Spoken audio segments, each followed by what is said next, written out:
Hello everyone, still in Florida. It is hot here. I am holed up in a room.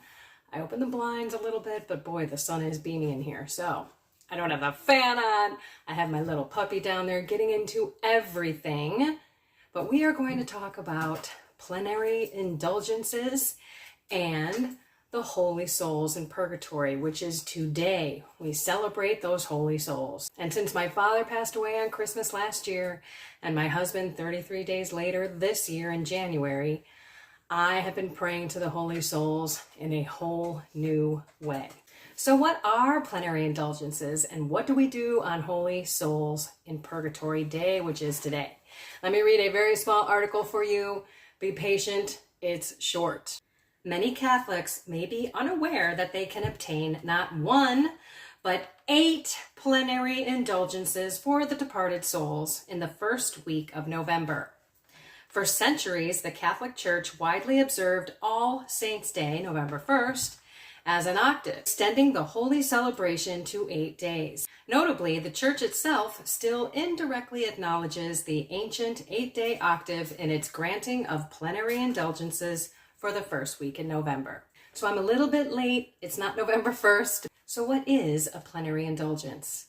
A plenary indulgence is a grace granted by the Catholic Church through the merits of Jesus Christ to remove the temporal punishment due to sin. It's not a forgiveness of sin, but the remission of the punishment for sins already forgiven.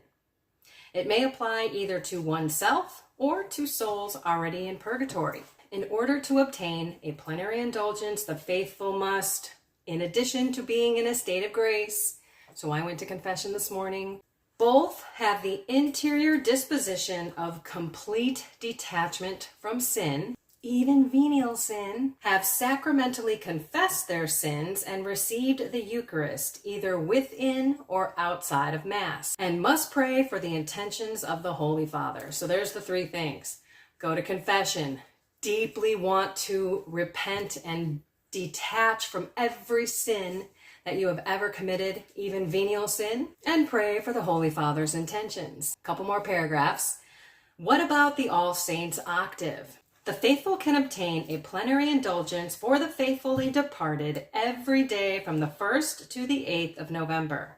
If, in addition to fulfilling the normal terms of a plenary indulgence, the ones we just talked about, one devoutly visits a cemetery and at least mentally prays for the dead. I have asked before if it has to be a Catholic cemetery or if it can be any cemetery.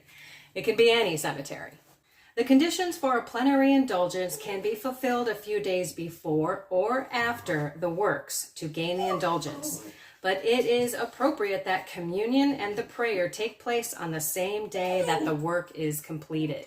I don't know about you, but I would love a plenary indulgence, and I think the hardest part about the 3 things you need to do is detaching yourself from sin. Hey! She's biting a fan. But I'm going to do it, and I'm going to offer it to my husband and my dad and my mother-in-law, whose birthday is today, and my mom's boyfriend, who died 4 years ago in a couple of days. It is an interesting time in my life, so much death, but also so many blessings. So I'm curious, how many of you have done the plenary indulgence and how many of you have taken advantage of the 8 days? Put some comments down. I'm going to move over to my friends in the Soul, Mind, and Body group. If you want to join, click join below. It's $4.99 a month, but you can't do it on an iPhone. You have to go to a computer.